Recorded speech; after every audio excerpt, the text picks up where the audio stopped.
성도님들 힘드시죠? 네, 안 힘드시나요? 제가 태어날 때부터 지금까지, 물론 우리 성도님들에 비해서 연수가 조금 짧지만 늘 끊이지 않게 들었던 이야기는 뭐냐면 올해가 가장 힘들다는 얘기입니다. 늘 매년이 작년보다 힘들었고 또 내년에는 올해보다 내년이 더 힘들 거라는 이야기를 하겠죠. 왜냐하면 우리의 인생은 만족함이 없기 때문인 것 같습니다. 그래서 항상 늘 우리의 삶은 불만족스러운 것 같고 늘 힘든 것 같고 늘 어려운 것 같고, 그래서 그 과정 속에서 우리는 우리의 입술로 불평불만하는 것이 우리의 연약한 모습이 아닌지 한번 생각이 되어집니다. 사람은 누구나 살아가면서 고난이라는 것을 경험을 하죠. 그런데 보편적인 사람들에게 있어서는 이 고난이라는 것이 앞서 제가 말씀드린 것처럼 늘 힘들게 다가온다는 것이죠. 그래서 이것을 견디지 못하고 스스로 목숨을 끊어버리는 그런 비극적인 결말을 맞이하기도 합니다. 그런데 성도에게 있어서 이 고난이라는 것은요, 성경은 유익이라고 이야기를 하더라고요. 왜냐하면 이것은 하나님 안에서 이루어지는 것이기 때문이라는 것입니다. 우리가 자칫 범하기 쉬운 잘못된 생각은 무엇이냐면요, 환난과 어려움은 마치 사탄이 주는 것이라고 생각하는 것입니다. 그러나 사실 사탄은 우리는 결코 건드릴 수가 없는 존재죠. 예수 그리스도께서 십자가에서 죽으시고 부활하심으로 인해서 이미 우리 안에 있는 사단의 권세는 다 꺾여졌습니다. 다 무너졌습니다. 사단이 우리를 주장하지 못하고 우리는 더 이상 죄의 종노릇으로 살지 않아도 된다라는 것이죠. 그렇기 때문에 그 예수를 구주로 믿는 자들에게는 악한 영들이 결코 손을 댈 수가 없습니다. 그렇기 때문에 우리에게 닥치는 이 고난은 하나님께서 우리를 위한 광야 학교의 교육 과정이라는 것이죠. 이 고난이라는 교육 과정을 통과하면 우리의 믿음이 더 자라나고 우리의 믿음이 더 마치 비온 뒤에 땅이 굳듯이 더 견고해지는 것을 우리는 경험하시지 않았습니까? 환난을 인내를, 인내는 연단을, 연단을 소망을 이루게 한다는 말씀이 있습니다. 즉, 이 고난이라는 것을 통해서 우리는 결국 무엇을 발견하게 되냐면 소망 대신 예수 그리스도를 보게 된다는 사실이라는 것이죠. 그런데요, 우리의 인생이 이렇게 고난이라는 어려움이 닥칠 때 잘 이겨내기만 한다면 얼마나 좋겠습니까? 바로바로 하나님의 은혜와 위로를 경험하게 된다면 얼마나 좋겠습니까?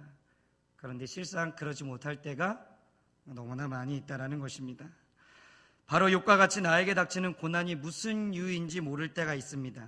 그리고 이 고난이 별 의미가 없는 것처럼 생각이 들 때도 있죠.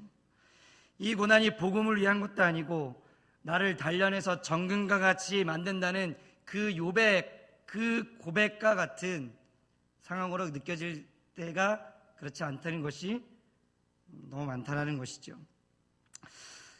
아무리 말씀을 읽고 듣고 기도하고 찬양해도 은혜가 없고 위로가 없고 깨달음이 없는 것 같이 느껴질 때가 있습니다. 거기서 우리는 절망을 하게 되죠. 왜냐하면 하나님께서 나에게 침묵하고 계시다고 느끼기 때문이라는 것이죠. 그렇기 때문에 우리는 때로는 하나님을 원망하기도 합니다. 하나님 도대체 어디에 계십니까? 하나님 왜 나에게 아무런 은혜를 베풀어 주시지 않습니까? 나 이렇게 너무나 힘들고 어려운데 왜 하나님 내 상황을 해결해 주시지 않는 겁니까? 라고 반문하기도 합니다. 그리고 이것이 지속되면 하나님에 대한 의심으로 번지게 되죠. 정말로 하나님은 존재하는가? 정말로 하나님 나를 사랑하시는가? 라는 질문으로 번지게 됩니다. 그럴 땐 우리가 정말로 나락으로 떨어질 때는 우리의 상태가 어떻게 됩니까? 아무것도 할 수 없고 아무 생각도 할 수 없고 그냥 우리는 눈물밖에 나오지 않는 것 같습니다.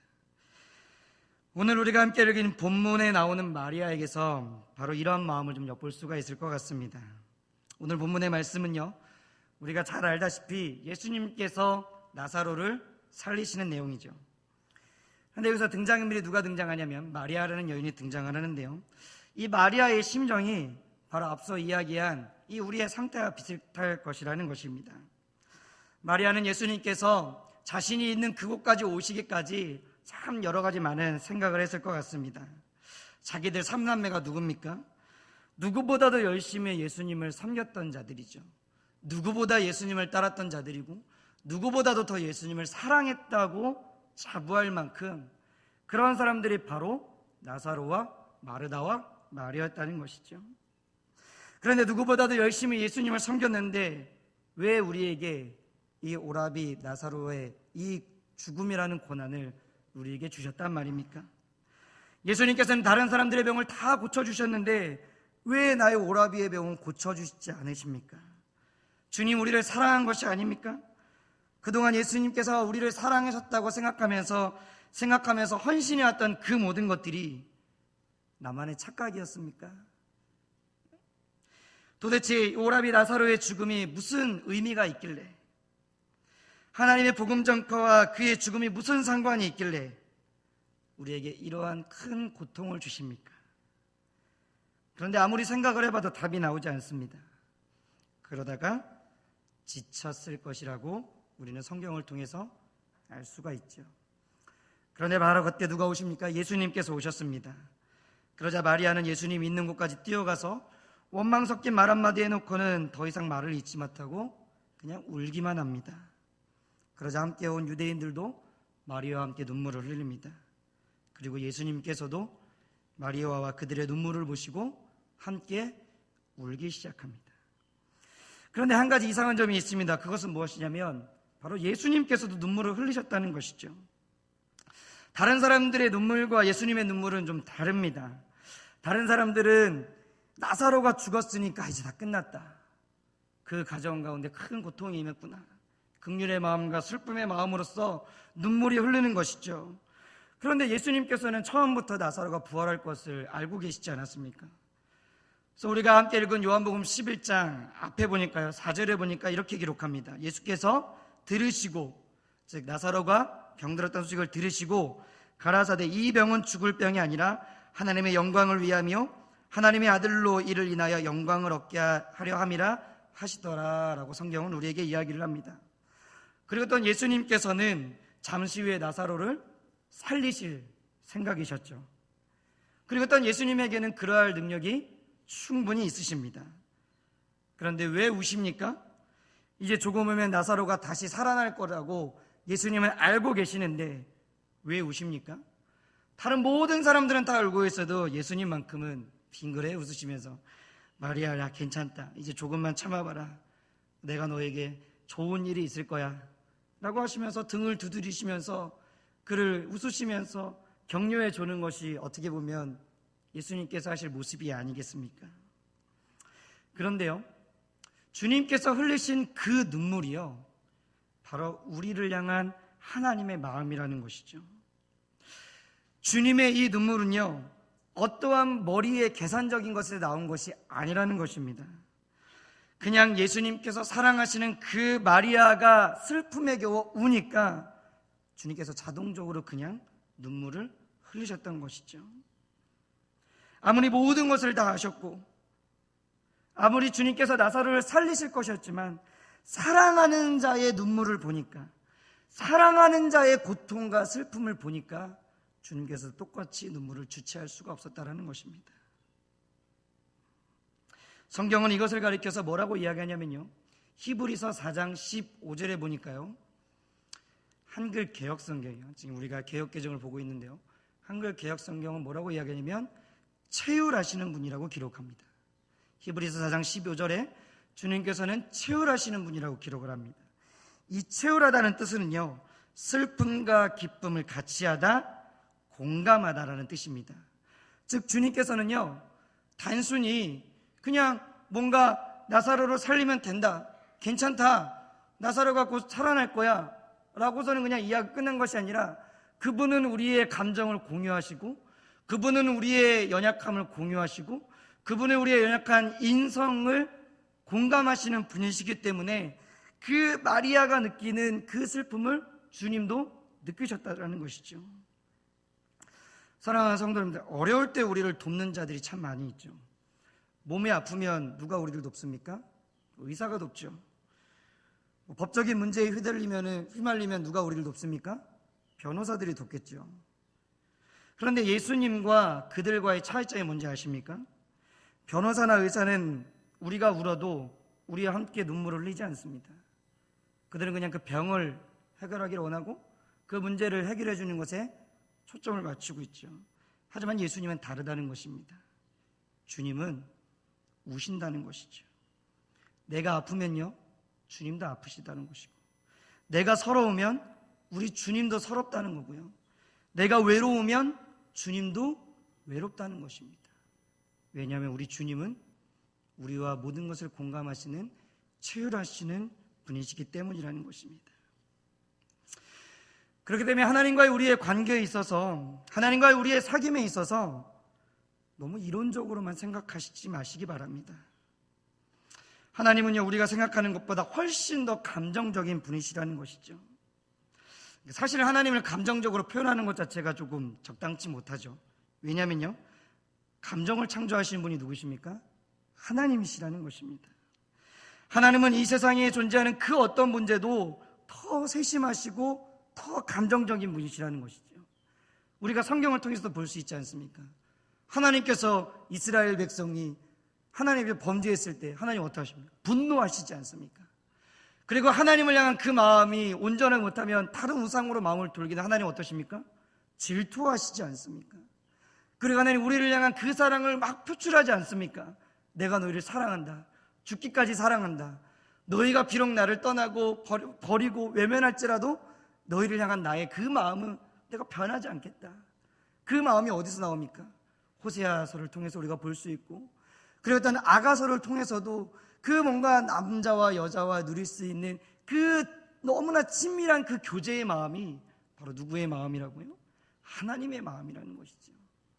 그래서 하나님은요, 굉장히 어떻게 보면 감정적인 분이시라는 것이죠. 그리고 우리와 감정을 공유하시는 분이시라는 것입니다. 우리가 하나님과 함께 정을 나누는 그런 부분으로 대한다면, 친밀한 모습을 대한다면 그분도 우리를 그렇게 대해 주신다는 것이죠. 바로 오늘 본문에서 예수님께서 마리아에게 그렇게 해주셨던 것처럼 말입니다. 하지만 우리가 하나님을 그냥 딱딱하게 무미건조하게 대한다면 하나님도 우리를 그렇게 대하신다는 것이죠.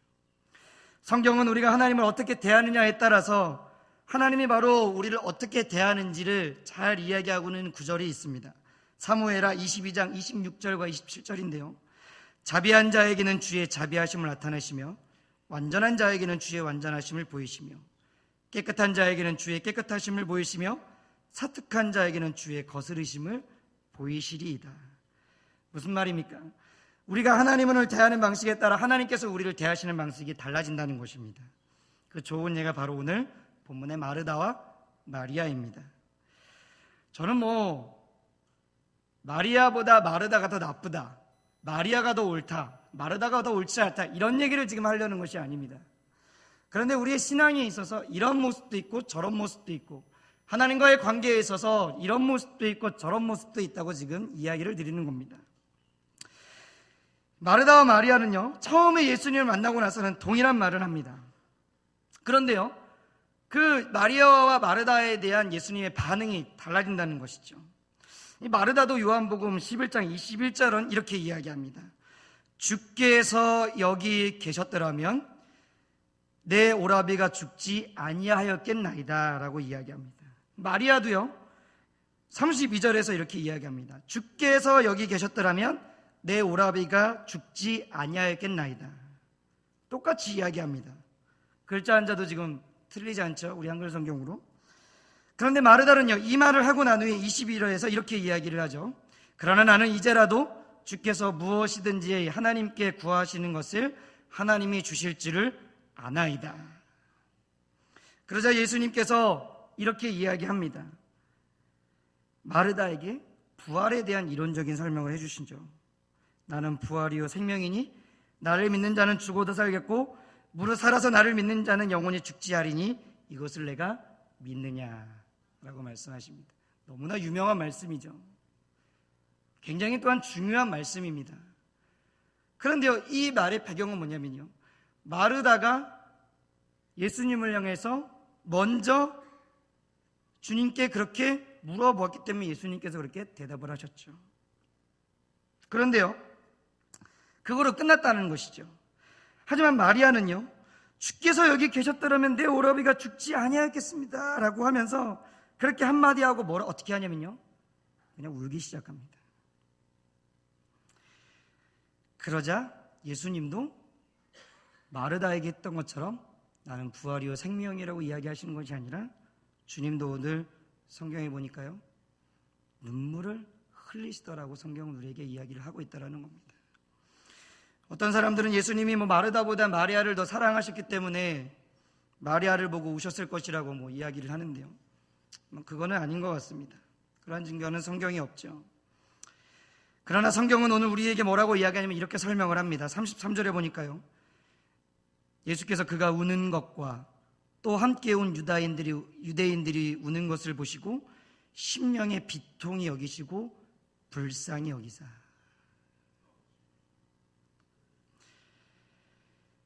통분이 여기시고 불쌍히 여기시고 비통이 여기신다는 것은 뭐냐면 마음이 크게 아프시고 깊은 감동을 받으셨다는 의미입니다. 사랑하는 성도님들, 마리아가 예수님을 지금 대한 모습이 어떤 모습입니까? 눈물은요, 다른 사람에게 쉽게 보여줄 수 없는 것이죠. 눈물은요, 감추다가 어찌할 수 없을 때 나오는 것이 눈물이지 않습니까?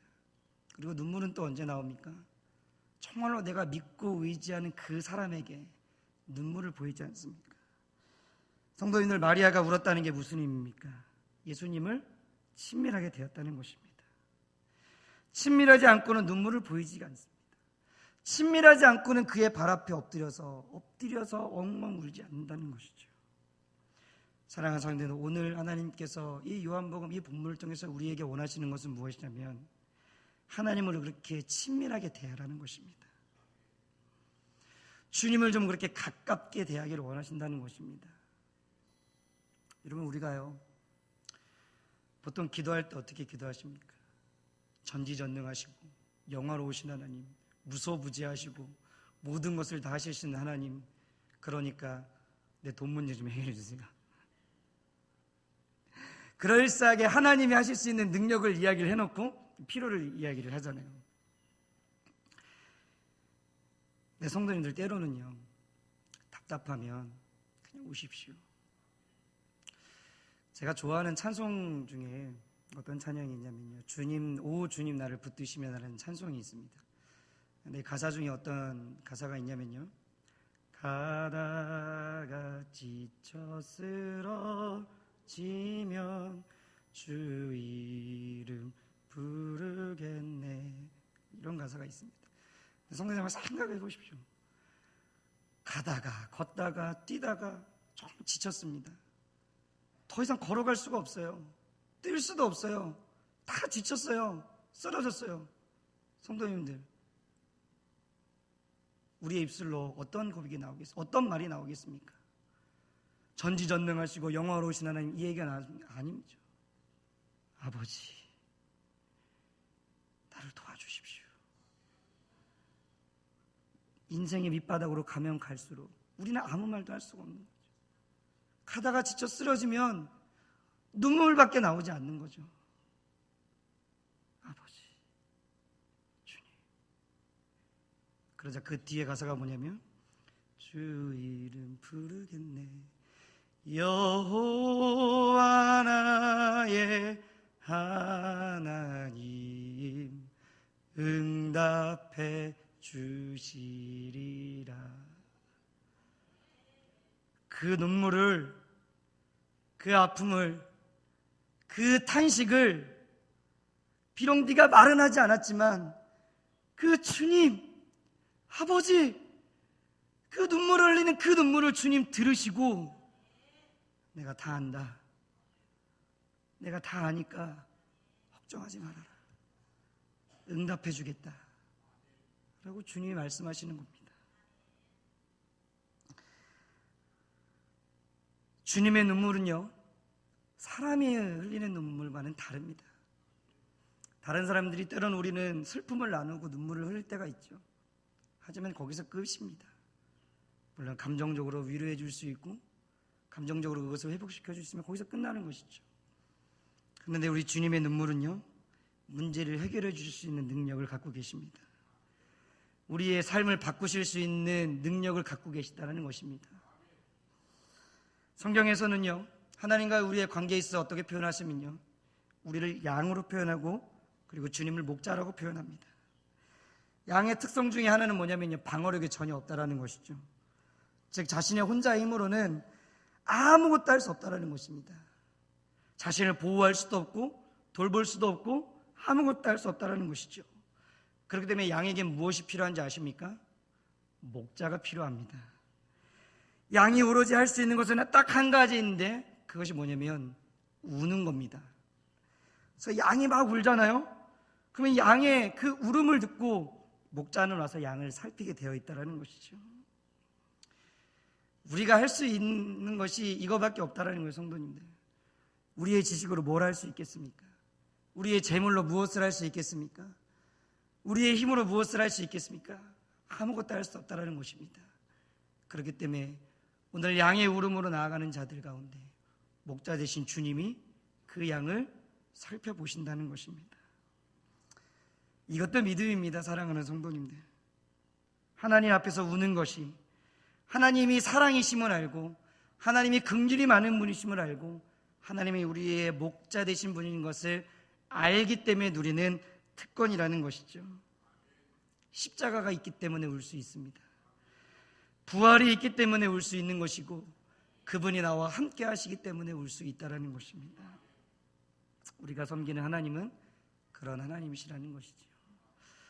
사랑하는 성도님들, 성도님의 삶 가운데 혹시 지치고 낙마하고 쓰러지고 어려울 때 방법적으로 주님을 찾지 마시고 그냥 주님 앞에 우시기 바랍니다. 어떤 마음으로요? 양의 울음으로요. 그러면 주님께서 우리를 위로하시고 만지시고 치유하시고 다스리시고 회복하시고 다시금 우리를 온전케 하실 것입니다. 그러한 은혜가 우리의 삶 가운데 있기를 주님의 이름으로 축복드립니다.